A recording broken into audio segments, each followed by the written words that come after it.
Hey, what's up, guys? I want to give some real quick thoughts, man, on the Claressa Shields Brittney Elkin fight.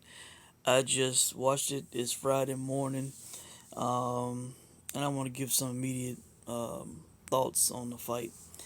Um, Congrats to Claressa Shields. She won the MMA debut. Um, man, I was tempted to bet this fight. Put small money on Brittney Elkin, simply because she was the experienced mixed martial artist, right? She was 3-6. Yes, she had a losing record. They chose a winnable fight for her.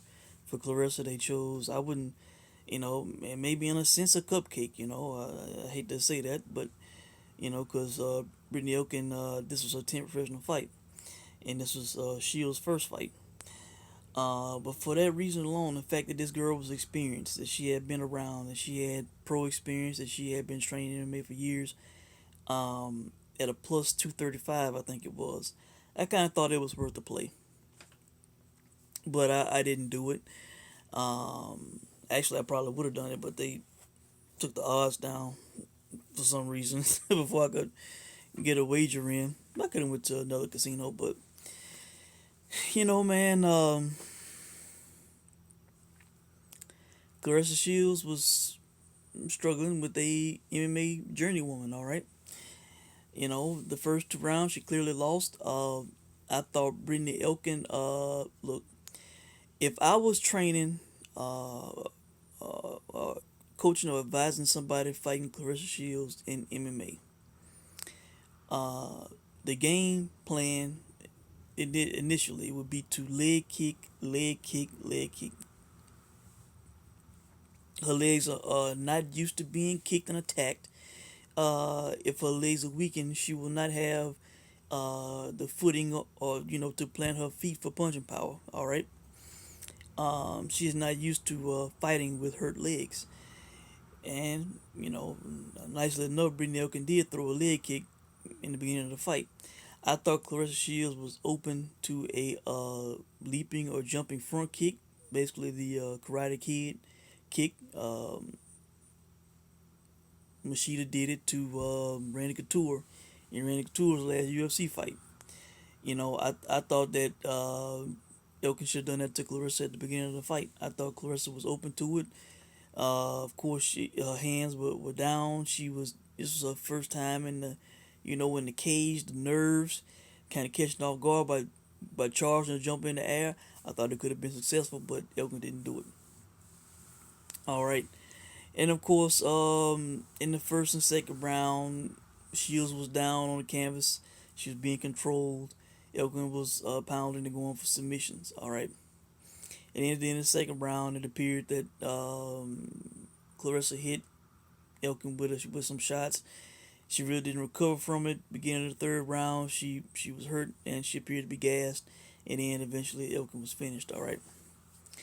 Um, but if Claressa continues to do this, um, and if they give good odds on the opposition, it will be very tempting to bet against Claressa Shields. Um, simply because of the experience gap. Unless she's fighting a newbie like herself. All right. But really, guys, what I want to say is, and I actually did a video on this, but I never uploaded it, and it probably was like a year or so ago.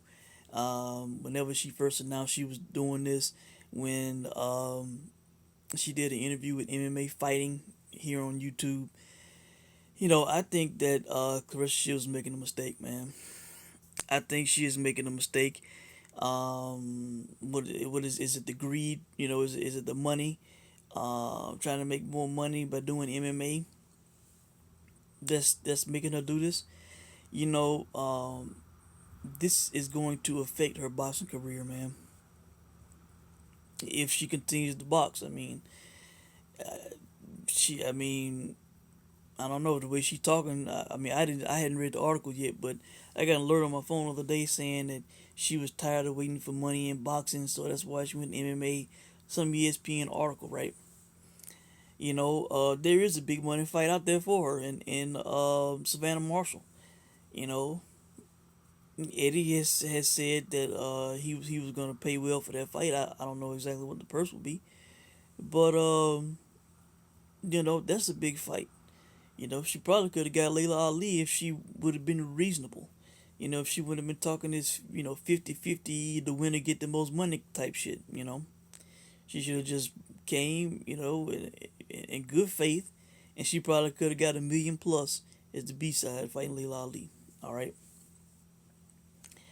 But I think she's making a mistake, man. I think that MMA training and fighting is going to have an effect on her body. That is going to affect her boxing career. The MMA training camps, the MMA fights, the grappling, uh, uh, you know, wrestling and the submissions and all these things, man, on that canvas. Her legs, her neck, her arms. I think it's going to affect her boxing career, man. And in my opinion, she's already lost to Savannah Marshall because, while she is, you know, doing PFL and at Jackson Wink and with Holly Holm and Karate Hottie and all these things, Savannah Marshall is in a boxing gym, man, staying sharp. Her body is not getting torn up. Her legs and her neck and arms aren't taking abuse from MMA training, MMA fights. You know, she's staying sharp and focused in a boxing gym. So, and this is a woman who has already beat Claressa Shields. It's not like she's trying to avenge a loss against Claressa Shields. Claressa needs to overtake Savannah. So, I think that this is a mistake, man, doing MMA. I wish her luck. I wish her well. If that's what she wants to do, keep doing it. But if she think that she can do this and then come back and compete against the best, you know, in boxing, I'm I'm not favoring her chances too well. So really, I just wanted to come on and say that, guys. Congrats to her. I know I'm gonna be in the party pooper here. But I hadn't seen the videos, but some of the headlines, oh, Claressa's a beast, Claressa this, that, and the other. She came back, everybody's excited and shit. You know, okay. But if she comes back to boxing and she don't look the same, if she's struggling, and of course not against easy opponents. I'm talking about against the Savannah Marshalls of the world. The Franchon Cruises. If she gets back in with her, you know, if she gets in with these types, man, and she gonna moonlight as a MMA fighter and then come back and fight these women and expect to dominate, and telling you, man, it's gonna be. I just believe it's gonna be tough. So that's my opinion on it, guys. Let me know what you think, and I'll check in soon. Thanks for watching.